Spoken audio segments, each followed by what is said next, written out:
Mixed by Raju Studio, Hilsa.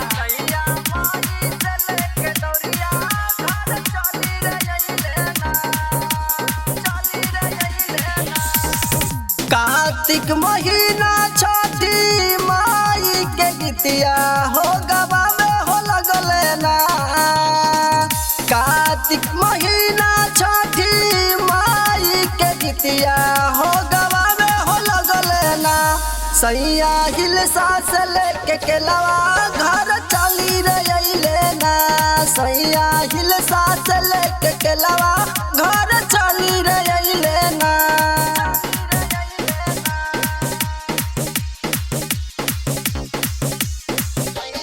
DJ Bandhan Hilsa.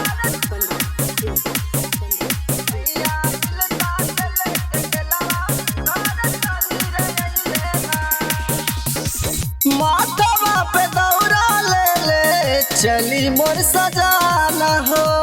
छठी माई के नाम आई गुनी मान मान हो। माथवा पे दौरा धाके चली मोर सजाना हो। छठी माई के नाम आई गुनी मान मान हो। होते बिनु सारे मैया के दुआरे घर चली रही ना। होते बिनु सारे मैया के दुआरे घर चली रही ना। सैया आरा से लेके उखिया घर चली रही ना। सैया आरा से लेके उखिया घर चली रही ना। DJ Mixed by Bandhan Punpun Hilsa. Gupta.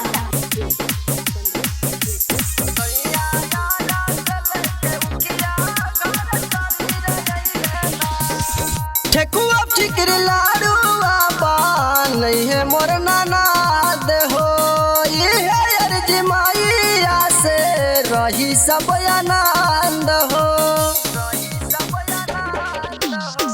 ठेकुआ टिकड़ी लाडू बान है मोर नानाद हो।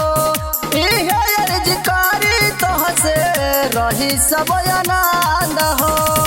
चाट समोसा गोला गप्पा खियई है घर चली रही ना। चाट समोसा गोले गप्पा खियई है घर चली रही ना। सैया माई से लेके दौरिया घर चली रही ना। सैया माई से लेके दौरिया घर चली रही ना।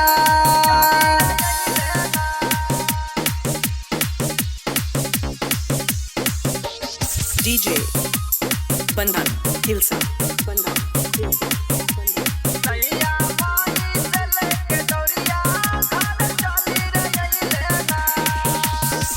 हमहू करब अगला साल छठी माई बरातिया। साथ ही उतार ले माई के अरातिया।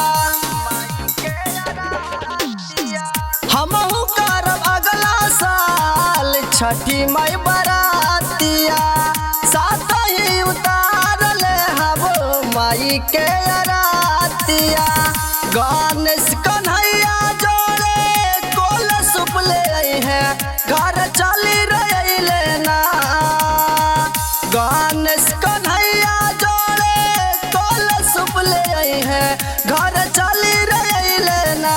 सैया कंगर से लेके दौरिया घर चली रही ना। सैया कंगर से लेके दौरिया घर चली रही ना। कार्तिक महीना छठी माई के गीतिया हो गवा में हो लगले ना। सैया हिलसा से लेके केलवा घर चली रही ना। सैया हिलसा से लेके केलवा